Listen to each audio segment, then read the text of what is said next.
القضية.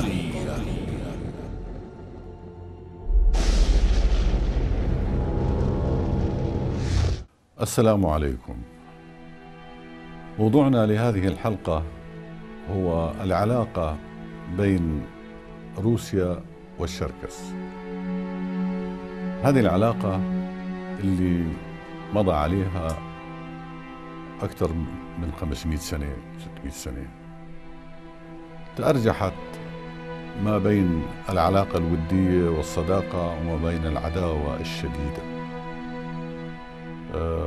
أول ما بدأ نوع من العلاقة بين الشركس والروس كان من خطوة القيصر إيفان الرابع الرهيب، الذي تزوج الأميرة غوشانيغواشا تمروقة في مسعى منه للتقرب من الشركس.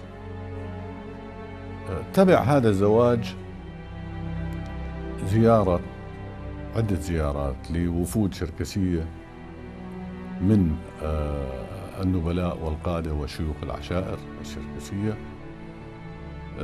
للقيصر إيفان، وحصلوا منه على وعود وكتب رسمية لتحسين العلاقة ما بينهم وبين الجنرالات اللي كانوا يتحكموا في المناطق الحدودية. المؤسف في هذه العلاقة حقيقة هو أنها لم تكن علاقة أنداد، لأنه وبشكل خاص كانوا الجنرالات الروس اللي بيحكموا المناطق الحدودية يعتقدوا أنه هؤلاء الشراكسة يجب أن يخضعوا خضوعا تاما لإراداتهم وللحكم العسكري المستبد.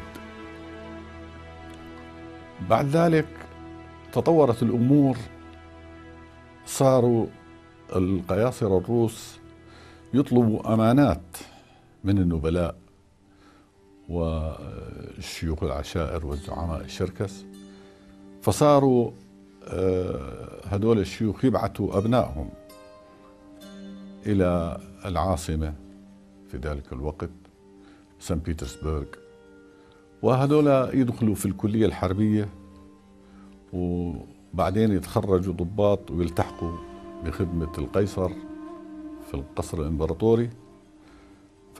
وكانوا كثير منهم يتزوج هناك ويبقى، وهدول بقيوا على نصرانيتهم مع الأسف، وفيهم كثير ذاب في المجتمع الروسي، رغم أنه بعض منهم وصل إلى مراكز متقدمة جدا مثل الكاونت شيركاسوف اللي صار رئيس وزراء. فكل هذه العلاقات بدأت تتراجع تدريجيا مع بدء الأطماع الروسية في الأرض الشركسية. بدأوا الروس يبدوا استانيتسات اللي هي بسموها مواقع دفاعية، وهي في الواقع تحشدات هجومية، وبعدين بدأوا يبنوا الخط الدفاعي اللي هو مجموعة من الحصون على الأرض الشركسية، وقضموا كثير من أراضي الشراكس اللي كانت مراعي لخيولهم وأغنامهم ومواشيهم، الأمر اللي استفز الشركس، فبدأت بيناتهم المشاحنات ثم الغزوات والغزوات المقابلة والعقوبات، إلى أن جاء دور كاثرين الثانية العظيمة كما يقال، وبدأت بعد ذلك يعني الحرب الجدية. استمرت زي ما كلنا بنعرف قرابة 100 عام، وانتهت إلى احتلال روسي بغيض جدا، سلب الأمة الكثير من كبريائها وعاداتها وتقاليدها وظلمها. ولما جاء الحزب الشيوعي، الحكم الشيوعي، لم تتغير الصورة كثيرا، ربما في بعض الأمور صارت أسوأ، لأنه النظام الشيوعي لم يعد إلى الشراكسة متر واحد من الأراضي، واستمرت سياسات الحكم المباشر، إلا أنه يعني يسجل للاتحاد السوفيتي أنه سمح أو أقام من عشرينات القرن العشرين 3 جمهوريات حكم ذاتي، لكنه أشرك فيها في كل واحدة قومية أخرى غير الشركس، وكان هذا نوع من الاعتراف بتميز القومية. الاتحاد السوفيتي في الحقيقة حافظ على العادات والتقاليد والثقافة الشركسية إلى حد ما، لكنه في نواحي أخرى كان قاسي. لما جاء دور الحكم الحالي بعد انهيار الشيوعية، توقع الناس أو الشركس بالذات توقعوا انفراج كبير في السياسات، وتوقعوا أن تحصل مثلا مع الدول التي استقلت عن الاتحاد السوفيتي أن يحصل الشراكسة على قدر أكثر من الحرية، لكن ذلك لم يحصل.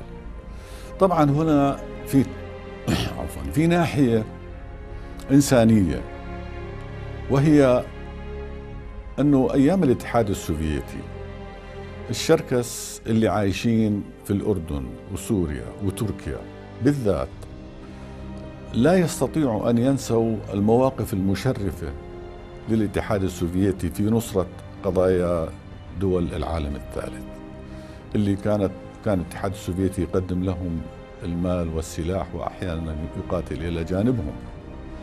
فهذه القضايا الآن يعني بتشكل نوع من الحيرة لدى كثير من الشراكسة، اللي لا يستطيع الشركسي الآن أن يمزج أو أن يوافق بين هذا الروسي اللي يحكمه الآن أو يحكم بلاد أجداده وبين الاتحاد السوفيتي اللي كانت تسيطر عليه روسيا، والذي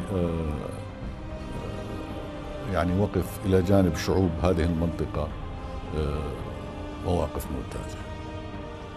العهد الحالي يعني أساء جدا، أو ربما لم يكن بيده، لكن مع انهيار الاتحاد السوفيتي انهار الاقتصاد الروسي وانتشرت البطالة ونهبت كثير من المصالح للشعب الشركسي، وأقفلت الكثير من المصانع العسكرية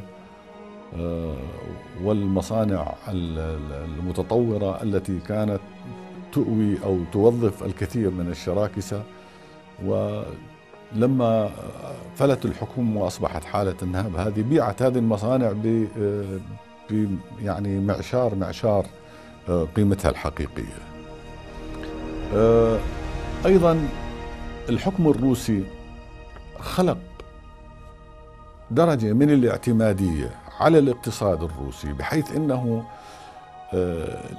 لو أراد الشراكسة أن يقلدوا طاجيكستان على سبيل المثال ما بيقدروا، لأنه في اعتماد كبير على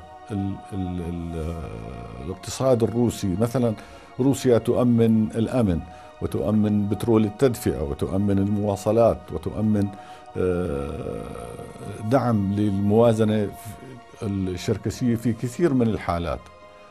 فبالتالي أصبح يعني الاعتماد على المصالح المتشابكة كبير جدا، بحيث أنه يخفف من غلوة المطالبة بالاستقلال من قبل الجمهوريات الروسية الشركسية. الآن هناك مطالب لدى الشراكسة المقيمين في أرض الأجداد والشراكسة في الشتات اللي هم يشكلوا 90% من الأمة الشركسية. أول إشي تسهيل التواصل، والثانية تسهيل إعطاء سمات السفر والإقامات لمن يرغب في الزيارة والتواصل مع أهله وأجداده وقرايبه ويشوف وطن أجداده، ومن يريد أيضا أن يستقر. أيضا يجب على روسيا الفيدرالية الآن أن تسهل شراء الأراضي والمصانع والمشاريع والبيوت والأراضي الزراعية لغرض إقامة المشاريع عليها وتسهيل إعادة الأرباح. وأهم من هذا كله، يجب تسهيل استعادة الجنسية للشركس الراغبين في العودة والاستقرار، حتى أولئك الذين لا يرغبون في العودة والاستقرار بسبب جذورهم في مواطن الإقامة اللي صار لهم فيها من أجدادهم الآن يعني 150 سنة، ويجب أن يسمحوا بازدواجية الجنسية. وهذا شيء حقيقة بحث من قبل المجلس العشائري مع سعادة السفير كالوغن، وكان جوابه وقتها مع الأسف يعني كان جوابه أنه القانون الروسي لا يسمح بازدواجية الجنسية، ولكن احنا قلنا له طيب، واليهود اللي عم يطلعوا فهذول عم يحتفظوا بالجنسية الروسية وبياخذوا الجنسية الإسرائيلية. فضحك وقال بنشوف شو ممكن نعمل، وطبعا في دبلوماسيته حكينا يعني أوقفنا الموضوع. ويجب أيضا الأخذ بعين الاعتبار تصريحات يلتسن وقرارات الكونغرس الأمريكي المتعلقة بقضيتنا، وكلها تدعو إلى إقرار الحق الشركسي غير المنازع فيه. أشكركم لحسن إصغائكم، وإلى اللقاء في الحلقة القادمة.